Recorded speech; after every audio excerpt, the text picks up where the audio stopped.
안녕하세요. 오늘은 한국조선해양 한번 알아보겠습니다. 오늘 2%대 하락 흐름들 현재 보여주고 있는데요. 개인적인 관점에서의 오늘의 동향에 대해서 한번 이야기를 해볼 거고요.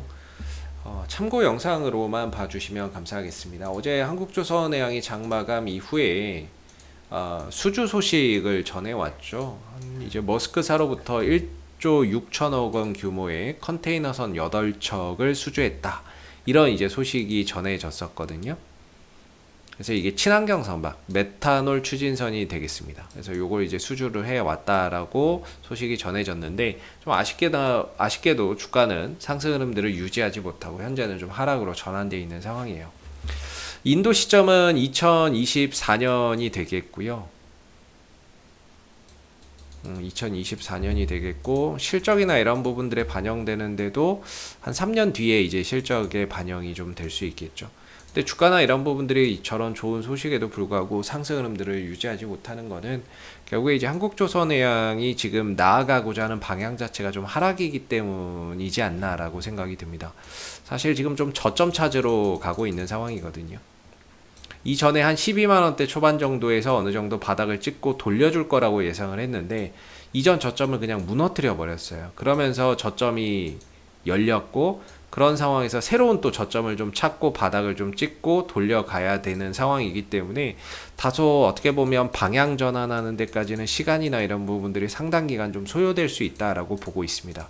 다만 이제 현재로 기준으로 보면 한 11만원대 정도에서의 어느 정도의 좀 바닥이 잡히지 않겠는가, 이렇게 좀 보고 있는데요.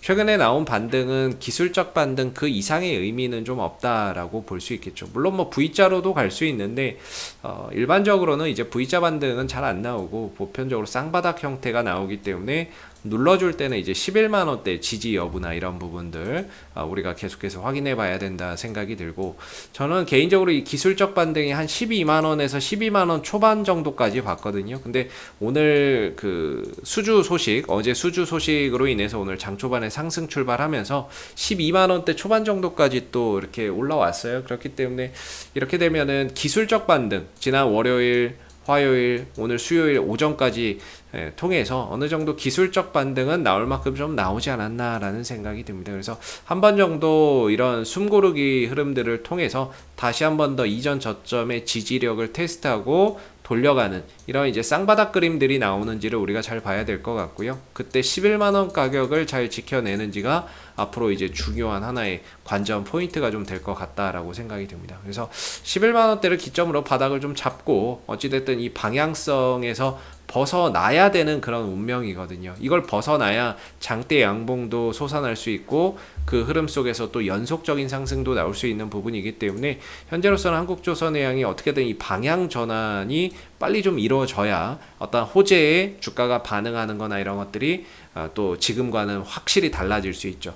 똑같은 재료인데도 어느 시점에서는 장대 양봉이 섰고요, 어느 시점에서는 꿈쩍도 안 하는 건 결국에는 주가 방향성 때문에 그렇거든요. 상승으로 가고 있을 때 수주 소식 들려오면요, 장대 양봉으로 이렇게 표출이 되지만 하락 추세에 있을 때 어떤 수주 소식이나 이런 것들이 전해지면 윗꼬리를 길게 달고 내려온다거나 단발성 상승으로 그치는 경우가 많은 거죠. 그래서 재료나 이런 부분들도 주가가 어느 방향으로 흘러가고 있느냐에 따라서 반응이나 반영하는 부분들, 시세나 이런 부분들로 반영하는 것들이 천차만별이기 때문에 현재로서는 좋은 소식이 들려와도 기술적인 그런 단기 반등으로 좀 취급할 수밖에 없는 그런 이제 방향성을 보여주고 있다라는 점이 되겠습니다. 그래서 앞으로 11만원대에서 지지를 잘 받고 이후에 이제 어떤 추세 전환을 해 나가는지 우리가 좀 봐야 되는 부분인 것 같고요. 어느 정도 이제 가격 조정이나 이런 부분들은 현 구간에서 좀 내려올 만큼 내려오지 않았나 싶습니다. 최근에 이제 수주 실적도 계속해서 좋아지고 있는 부분이고, 후판 가격 인상 여파로 인해서 어느 정도 그런 가격적인 상승 부담, 후판 가격, 원재료 가격 상승 부담도 어느 정도 이제 실적에 반영을 시켰고, 그런 부분들이 계속해서 좀 주가를 끌어내렸던 부분인데, 어느 정도 그 부분들에 대한 영향, 악영향을 현재 가격이라고 한다면 충분히 좀 반영을 하고 있는 그런 이제 부분이 아닌가. 이제 새롭게 또 저점을 좀 찍어서 새로운 방향으로 또 나아가는 그런 이제 부분들을 만들어 봐야 될 것 같고요.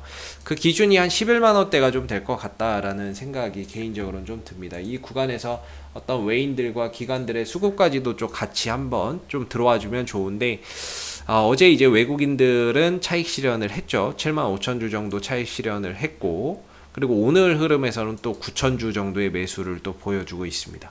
그래서 사실 외국인들이 이 떨어지는 흐름에서 많이 사들였거든요. 이 흐름에서 많이 샀고, 오히려 올라갈 때는 또 팔아먹는 이런 모습들이고, 또 내려오니까 또 사들이는 모습인데, 앞으로 이 구간에서의 외인들의 어떤 이제 수급 포지션이 계속해서 좀 매수, 저가 매수나 이런 부분들이 좀 들어오면서 바닥을 좀 잡아주는지도 계속해서 좀 봐야 될 부분인 것 같고요. 아직까지 투신과 연기금의 수급에서는 좀 아쉬운 부분들이 상당히 많이 있을 것 같습니다.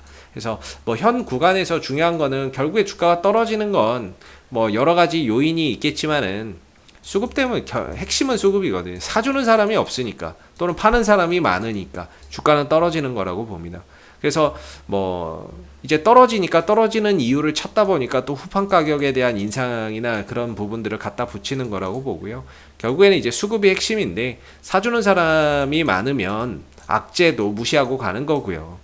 반대로 파는 사람이 많으면 호재도 반영이 안 될 수가 있는 부분인 거죠. 그래서 중요한 거는 좀 그동안의 수급적인 부분들이 사실 뭐 한국조선해양이 좀 많이 아쉬웠던 부분인데, 다시금 11만 원대를 기점으로 어떤 외국인들과 기관들의 어떤 이런 매수 물량이 꾸준히 좀 들어오는지도 한번 좀 살펴봐야 되는 부분일 것 같습니다. 그래서 기술적 반등 이후에 다시 한번 정도 눌러줄 때 11만 원대의 지지 여부 좀 잘 보시면 좋을 것 같고요.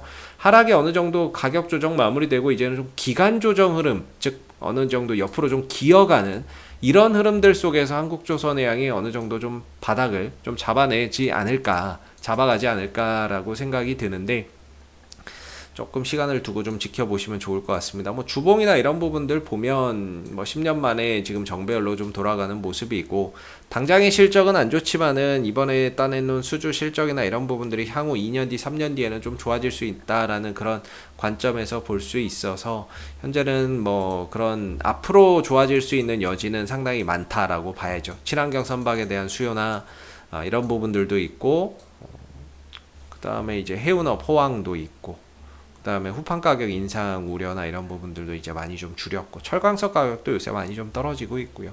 그런 부분에 있어서 악재는 뭐 다 반영이 되어 있고, 앞으로 좀 좋아질 수 있는 부분들을 우리가 좀 생각해 봐야 되는 그런 이제 부분이고, 기술적으로는 좀 아쉽지만은 시간이 좀 더 필요할 것 같다. 11만 원대 정도의 지지를 받으면서 이제는 가격 조정 마무리하고 기간 조정으로 들어갈 것 같은데, 그때 이 11만 원대가 상당히 좀 중요한 역할을 해줄 것 같다라는 생각이 듭니다. 위로는 뭐 글쎄요, 이번에 12만 원 초반대까지 올라갔는데 뭐 이런 박스권 나오지 않을까 싶네요. 12만 원대나 뭐 이런 자리에서 아래로는 11만 원, 위로는 12만 원대 초반 정도에서 이런 박스권 흐름 속에서 기간 조정이나 이런 부분들을 좀 가져가지 않을까, 옆으로 기어가는 이런 이제 예상이 좀 드는 부분입니다. 그런 흐름들 속에서 등락을 반복할 거라고 보여지고 있는데요. 앞으로 11만 원대의 지지 여부를 좀 잘 살펴볼 필요가 있을 것 같습니다. 이상 AP투자연구소의 이세훈 전략팀장이었고요. 구독과 좋아요도 한번 부탁드리도록 하겠습니다. 감사합니다. 그리고 네이버에서 AP투자연구소를 검색하시게 되면 웹사이트 상단에 AP투자연구소 홈페이지 링크가 나옵니다. 클릭하시게 되면 홈페이지로 접속하실 수가 있는데요. 가운데 무료 추천 종목 카테고리에 2021년 무료 추천 종목을 클릭하시게 되면 소장님께서 매일매일 댓글로서 국내외 시황에 대한 실시간 브리핑과 함께 무료 추천 종목을 제공을 해드리고 있습니다. 하나 눌러서 들어가 보게 되면 아침 댓글 리딩은 7시 44분부터 시작이 되었고요. 그리고 미 증시에 대한 상승 또는 하락에 대한 이유도, 시황에 대한 내용도 이렇게 쭉 적어 드리고 있습니다. 그리고 9시가 되게 되면 무료 추천 종목이 나오게 되는데요. 이렇게 무료 추천 종목의 종목명과 매수가, 1차 목표가, 손절가가 함께 제시가 되고 있죠. 그래서 여러분들 단타 매매 좋아하시는 분들은 저희 홈페이지에 방문하셔가지고 많은 도움 받아가시면 좋겠고요. 또 저희가 이제 주식 테마주 검색기라고 하는 무료 어플리케이션을 개발을 해서 누구나 다운로드해서 사용이 가능합니다. 홈페이지에 보시면 여기 테마주 검색기라고 있는데 클릭하시게 되면은 이 테마주 검색기는 모바일 버전과 PC 버전으로 나누어져 있고요. 뭐 구글 플레이나 앱스토어, 그 다음에 PC 버전은 저희 홈페이지에 오시면 다운을 받으실 수 있습니다. 무료 어플이고요. 이 어플을 통해서 그날 이제 시장의 모든 테마를 한눈에 볼 수 있고, 그 다음에 그날 시장 주도 테마주, 그 다음에 당일 강세 흐름을 보이는 종목을 한눈에 이렇게 좀 파악하기 쉽게끔 만들어 놓은 어플이기 때문에 다운로드 받아서 활용하시게 되면은 주식 매매하시는데 많은 도움 되실 거라고 생각이 듭니다. 감사합니다.